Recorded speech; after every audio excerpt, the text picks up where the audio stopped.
అది అవినాష్ రెడ్డి చెప్తున్నారు. ఇక టీడీపీ వాళ్ళు వచ్చి మా ఏజెంట్లను అసలు లోపలికి వెళ్ళనివ్వట్లేదు, పైగా దాడి చేస్తున్నారు, ఇలా చేస్తారంటూ ఆరోపిస్తున్నారు. ఇక మరోవైపు అయితే అనుకున్నట్లుగానే ఉద్రిక్త పరిస్థితులు ముందుగానే మొదలయ్యాయి. మరికొద్దిసేపట్లోనే పులివెందుల ఒంటిమిట్ట జడ్పీటీసీ ఉప ఎన్నిక పోలింగ్ ప్రారంభం కానుంది. ఉదయం 7 గంటల నుంచి సాయంత్రం 5 గంటల వరకు పోలింగ్ జరగనుంది. పులివెందులలో 11 మంది ఉన్నారు, ఒంటిమిట్టలో 11 మంది ఉన్నారు. అక్కడైనా 11 మంది, ఇక్కడైనా 11 మంది అభ్యర్థులు పోటీలో ఉన్నారు. ఇక 7 గంటలకి స్టార్ట్ అవుతుంది పోలింగ్ అనేది.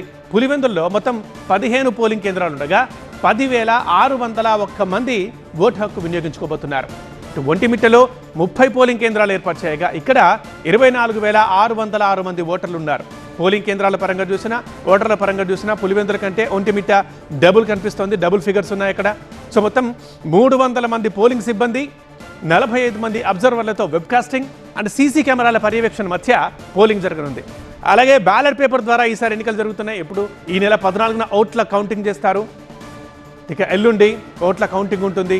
ఇక పులివెందుల, ఒంటిమిట్టలో పోలీస్ ఆంక్షలతో పాటు చెక్ పోస్టులు ఏర్పాటు చేశారు.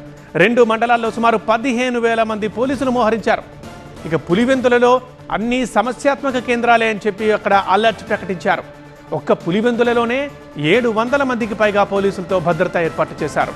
ప్రతి పోలింగ్ కేంద్రం దగ్గర సిఐ, ఎస్ఐ స్థాయి అధికారులతో స్పెషల్ పార్టీల్ని మోహరించారు. 6 చెక్ పోస్టులు ఏర్పాటు చేసి ముమ్మరంగా తనిఖీలు నిర్వహిస్తున్నారు పులివెందులలో.